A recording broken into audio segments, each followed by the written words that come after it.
In 1989, the shadow of intervention loomed large over Panama. Decades later, history repeats. January 3rd, 2026. Breaking news flashes across every screen. Nicolás Maduro, the president of Venezuela, has been arrested. He's in American custody. He's being flown to New York City to face drug trafficking charges. He could spend the rest of his life in a U.S. prison. The date catches everyone's attention immediately. January 3rd, because exactly 36 years ago, to the very day, another Latin American leader walked out of an embassy with his hands raised in surrender.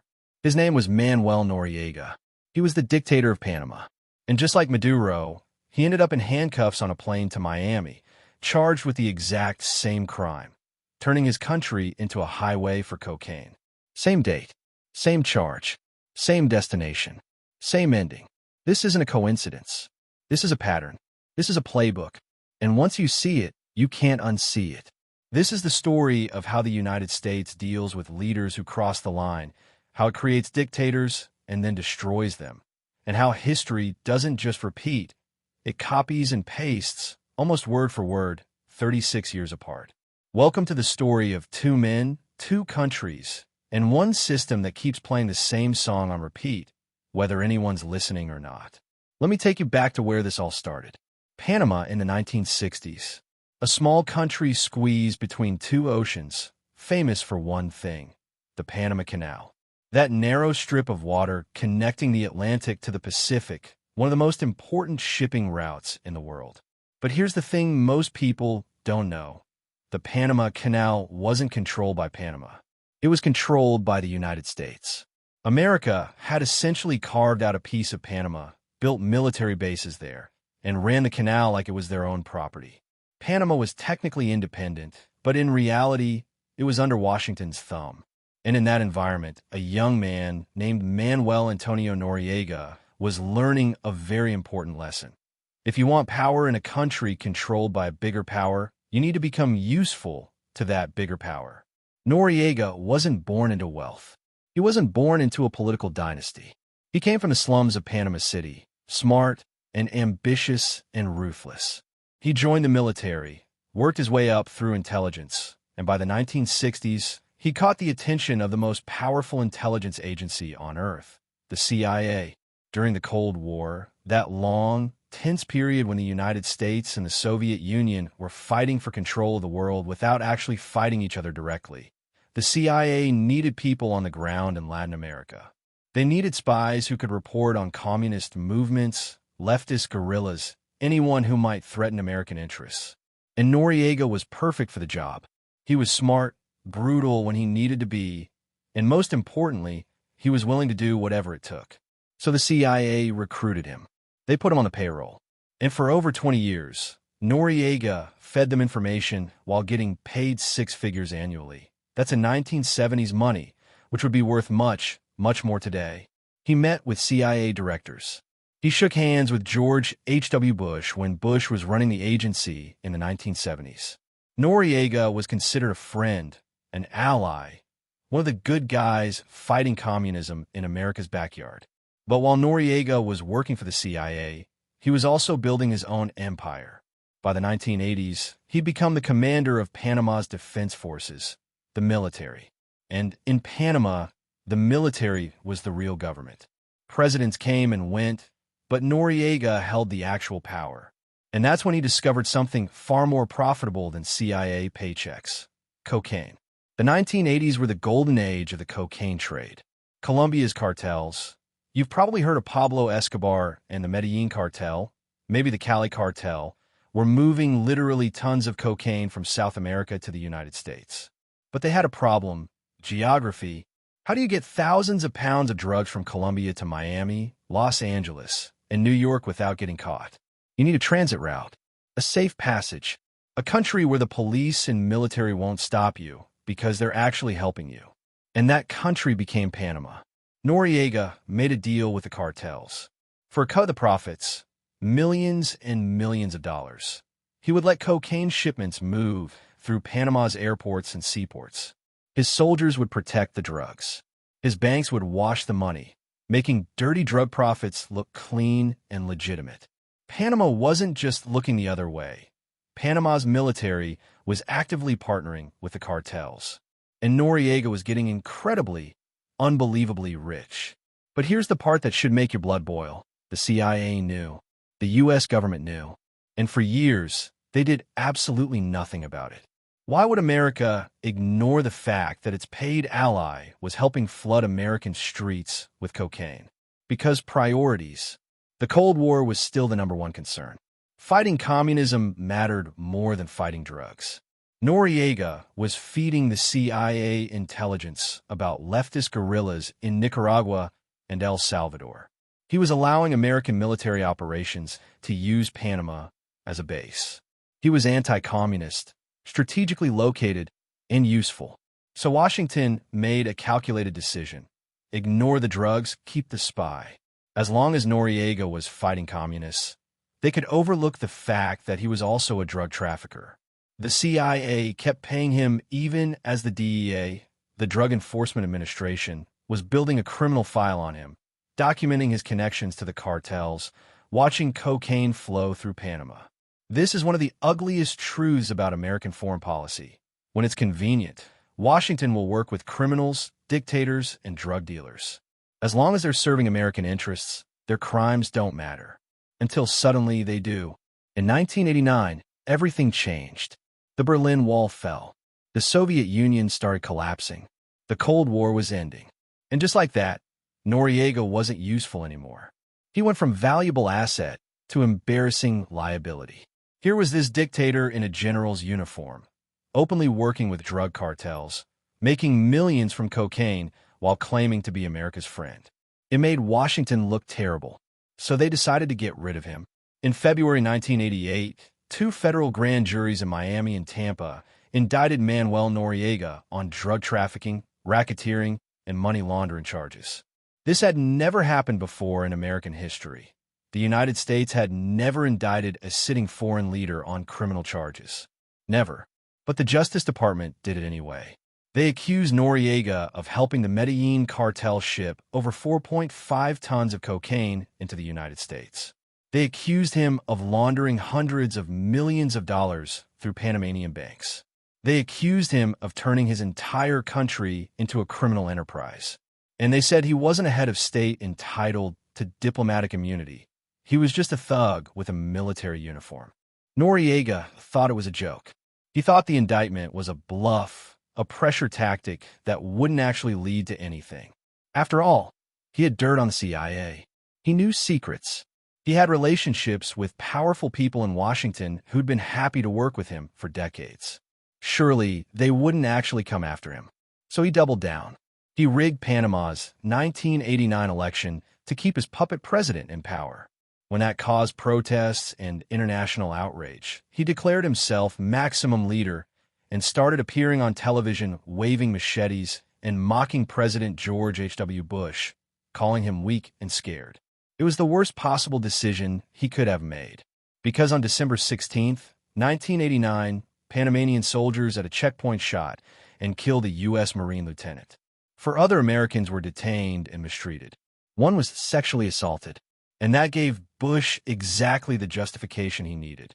3 days later, on December 20th, 1989, at 1 o'clock in the morning, 27,000 American troops invaded Panama. They called it Operation Just Cause. The name itself was propaganda, suggesting that the invasion was justified, righteous, necessary. It was the largest American military operation since the Vietnam War. Paratroopers jumped from planes in the darkness. Navy SEALs stormed beaches. Stealth aircraft bombed military targets. Tanks rolled through the streets of Panama City. It was overwhelming, brutal, and fast. Panama's military, the defense forces that Noriega commanded, collapsed within hours. Some soldiers surrendered immediately. Others tried to fight back from the slums of Panama City, using whatever weapons they had. Noriega had organized what he called dignity battalions, basically street gangs and thugs that he'd armed and given uniforms, and they put up resistance in poor neighborhoods. But it wasn't a war. It was a massacre. The American military used helicopter gunships and artillery in civilian areas to root out resistance. The official U.S. casualty count was 23 soldiers killed. The Panamanian death toll? That depends on who you ask. The Pentagon claimed around 300. Independent human rights investigations suggested it could be over 1,000, most of them civilians who just happened to live in neighborhoods where fighting broke out. People who had nothing to do with Noriega or the drug trade, just families trying to survive who ended up in the crossfire. And where was Noriega during all this? He vanished. For days, American forces tore Panama City apart looking for him. They raided houses, kicked down doors, interrogated anyone who might know where he was hiding. They put up wanted posters with his face on them, like he was a common criminal, offering a $1 million reward for information leading to his capture. It was humiliating. The man who'd called himself maximum leader was now being hunted like a fugitive. Then, on Christmas Eve, December 24th, 1989, Noriega made a desperate move. He sought refuge in the Vatican's diplomatic embassy in Panama City, the Catholic Church's embassy, which was protected by international law. He thought he was safe there. He thought diplomatic immunity would save him. He thought the Americans couldn't touch him without causing a massive international incident with the Vatican and the Catholic world. He was wrong, but not in the way you might think. Because what happened next was so bizarre, so theatrical, so absurd that it became one of the most famous moments in military history. The American military couldn't just storm the Vatican embassy. That would be a violation of international law and diplomatic immunity. It would enrage Catholics worldwide. It would make the United States look like barbarians.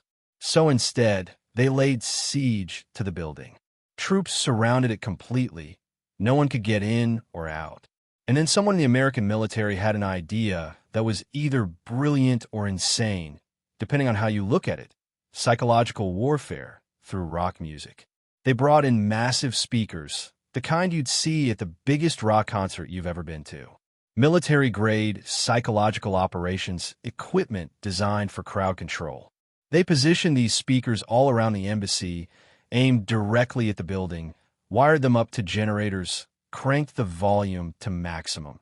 We're talking about 120 decibels, as loud as a chainsaw, as loud as a thunderclap. And they started playing rock music. Not just any music. They specifically chose songs to mock Noriega and break his spirit. Van Halen's Panama, because of course they did, the irony was too perfect. The Clash's I Fought the Law, and the Law Won, played on repeat, over and over, the message couldn't be clearer. AC/DC, U2, Guns N' Roses, hour after hour, day after day, night after night. Nonstop, 24 hours a day for 10 straight days. Imagine what that was like. You're trapped inside a building in tropical heat. Panama is hot and humid, and the embassy didn't have great air conditioning. You can't leave. You can't escape. And outside, rock music is blasting so loud that the windows are shaking, the walls are vibrating. You can't think, you can't sleep, you can't have a conversation. For 10 days. The Vatican diplomats inside were furious. They complained to the American military. They complained to Washington. They said this was torture, this was inhumane, this was a violation of everything civilized nations were supposed to stand for. But the music didn't stop, and Noriega, who reportedly loved classical music and opera, was trapped in a nightmare. Sleep deprivation is a form of torture. Constant noise at that volume can cause physical and psychological damage. And psychologically, the humiliation was just as devastating. The whole world was watching this spectacle. CNN showed footage of American soldiers adjusting the speakers while Van Halen blared. Journalists from every country wrote stories about it. Late-night comedians made jokes about it. Noriega was being broken not just physically, but emotionally, knowing that his downfall was being broadcast as entertainment for the entire planet. On January 3rd, 1990, 10 days after the rock music siege began, Manuel Noriega surrendered. He walked out of the Vatican embassy in his general's uniform, hands raised, completely defeated. U.S. Marshals arrested him immediately.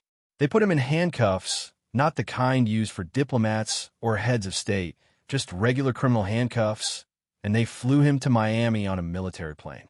Not as a president, not as a general, not as a head of state with rights and protections. As a drug trafficker, a common criminal, a prisoner. And that's when the real legal battle began, because Noriega's case would set a precedent that's still being used today. But there was a difference between Noriega and Maduro that's important to understand. Noriega had been America's ally before he became America's enemy. The CIA had paid him.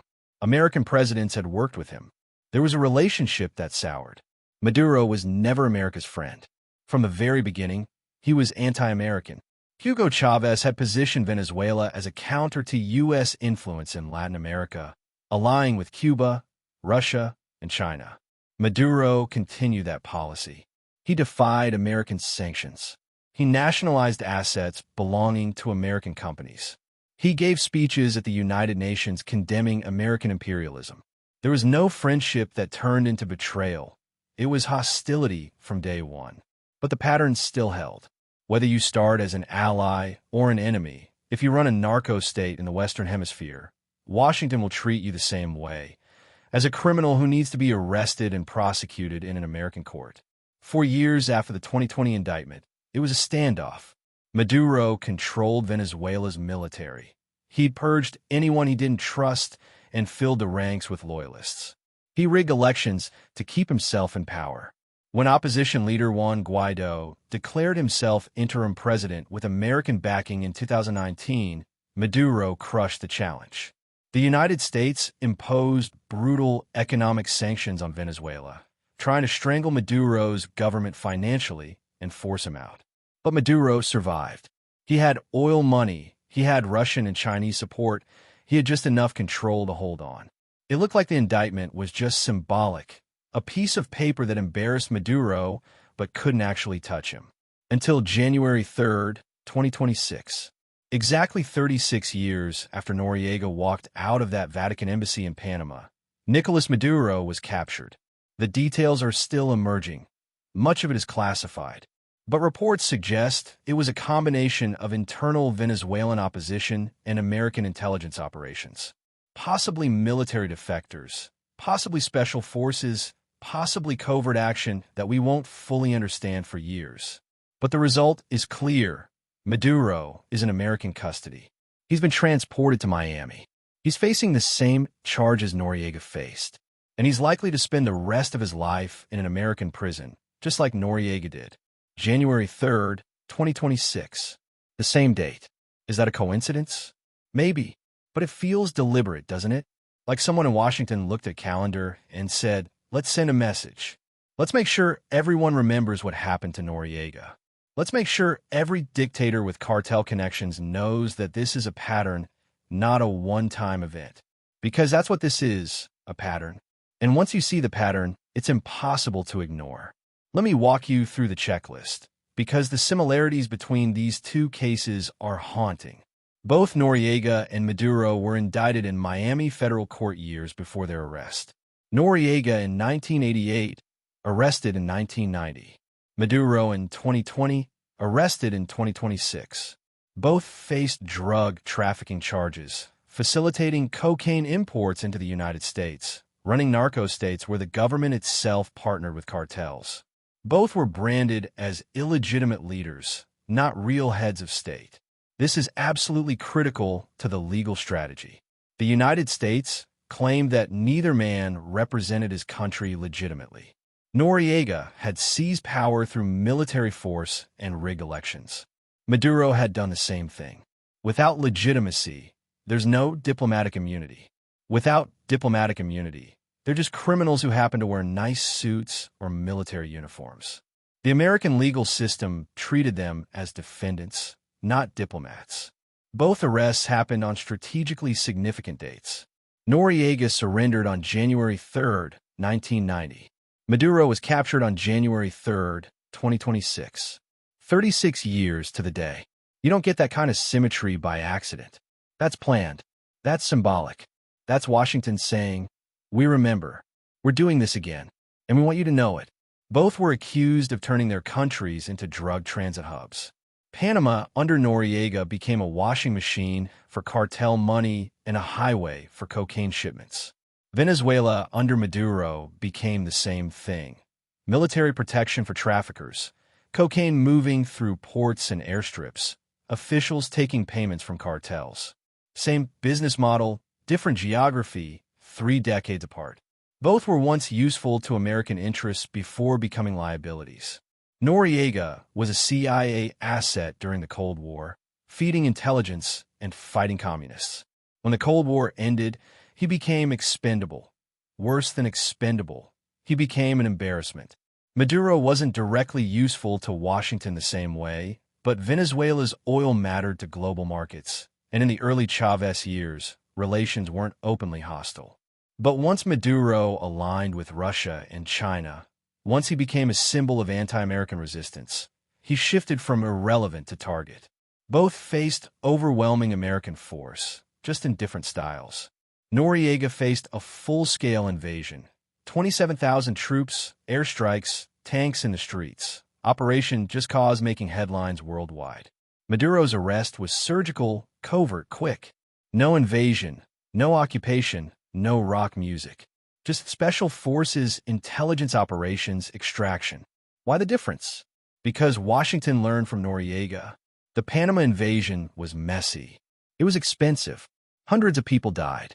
The United Nations condemned it as a violation of international law. The international backlash was significant. So the Maduro playbook refined the approach. Quieter, faster, cleaner. Same result, dictator in handcuffs on a plane to Miami, but without the spectacle, without the cameras, without the controversy. Just a headline one day saying he's been captured, and that's it. Much harder to condemn something when there's no battlefield footage, no body count, no dramatic siege. Washington learned that spectacle invites criticism. Silence controls the narrative. And both are being held in U.S. custody, facing decades, likely life, in American prisons.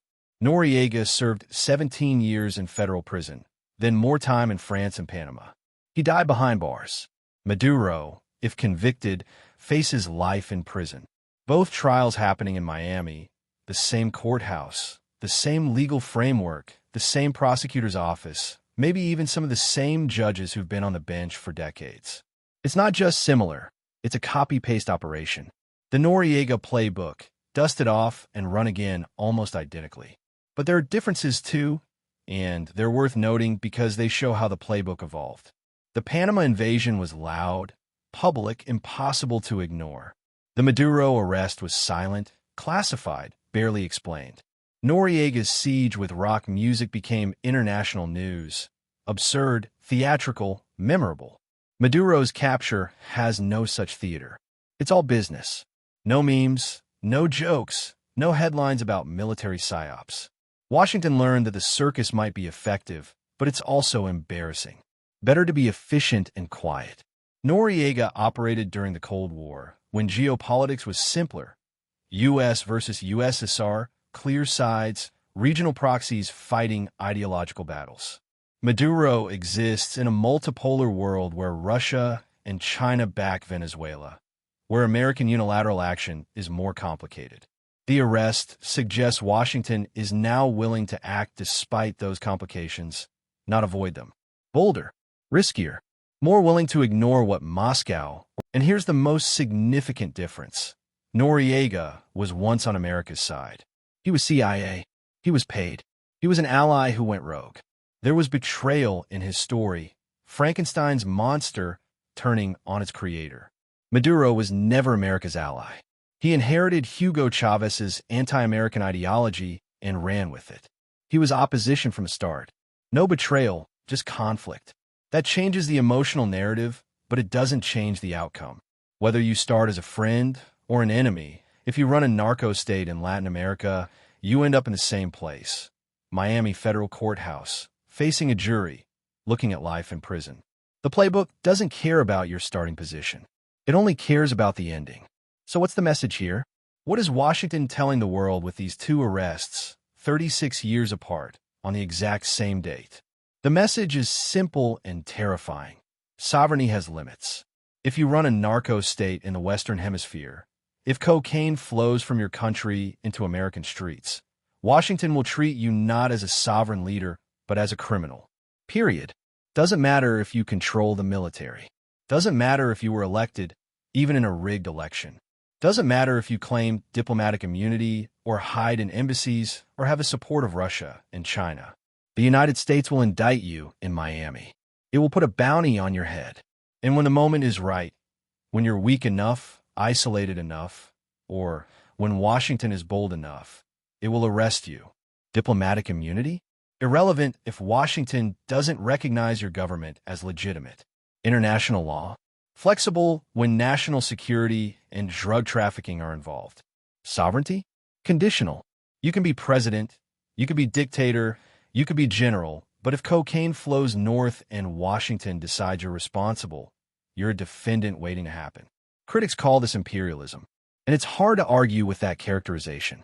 The United States invading countries, kidnapping leaders, imposing its legal system on foreign nationals for crimes committed in foreign countries, violating sovereignty, acting as global cop and judge and jury. The United Nations condemned the Panama invasion.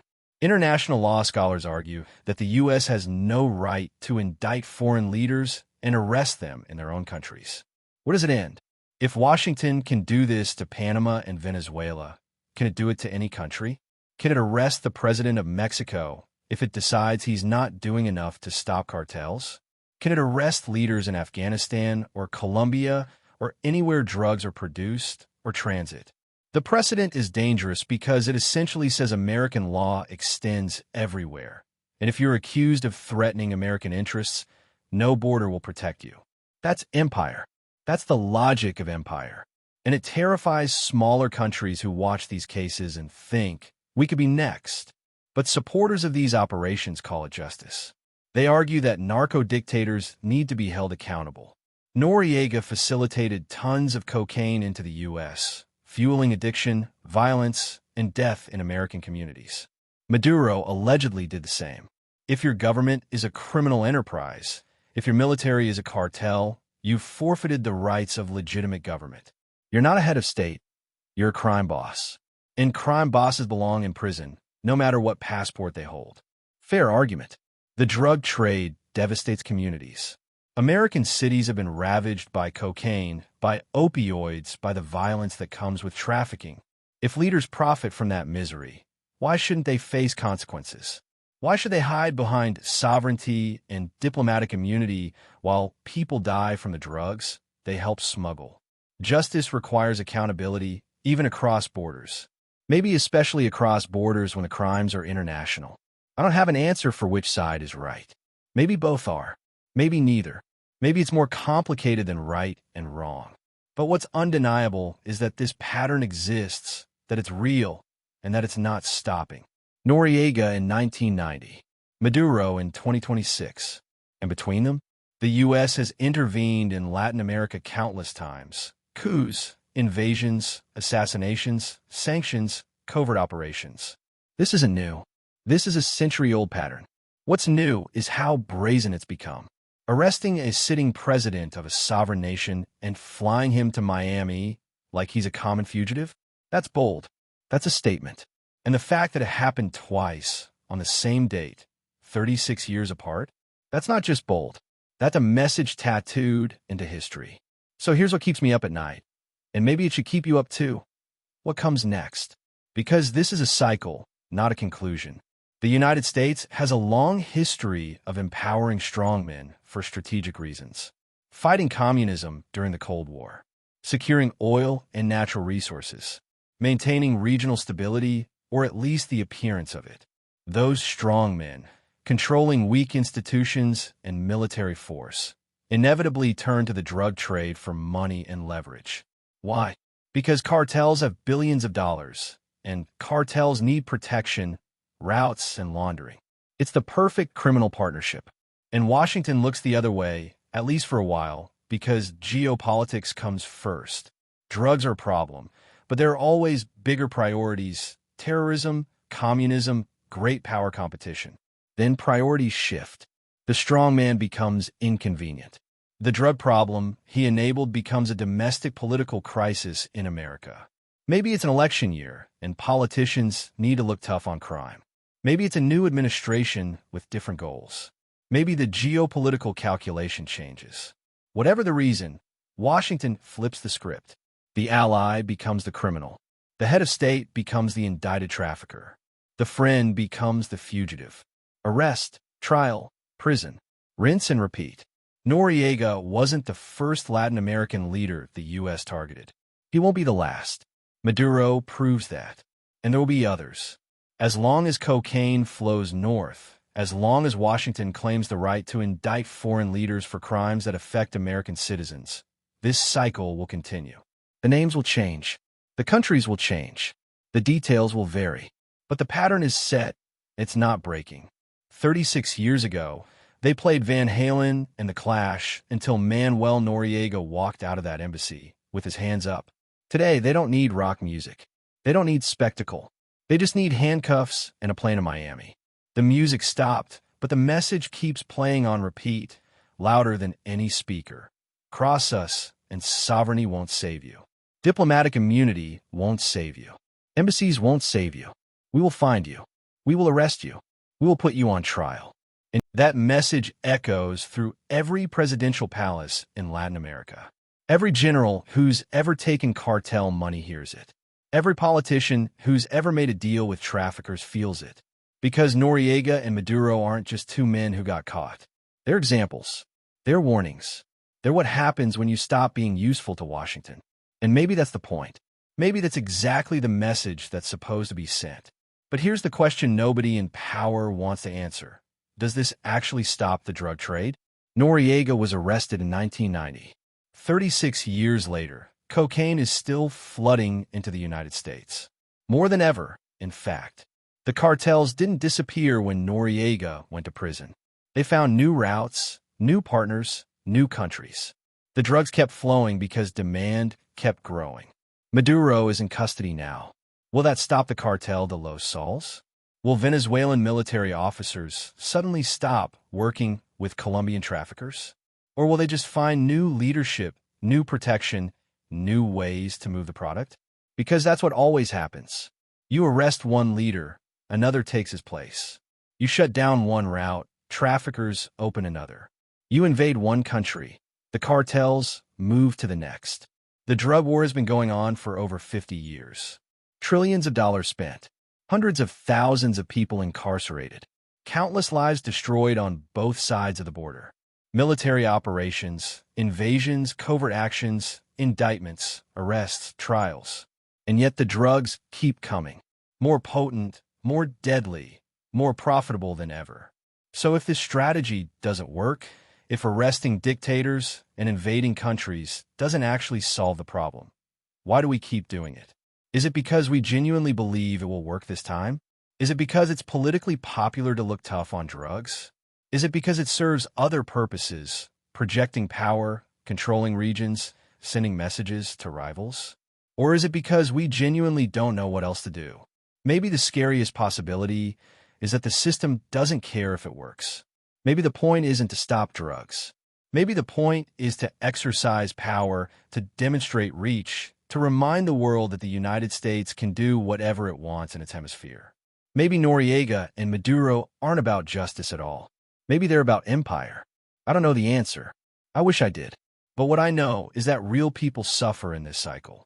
When the U.S. invaded Panama in 1989, over 1,000 Panamanians may have died, most of them civilians.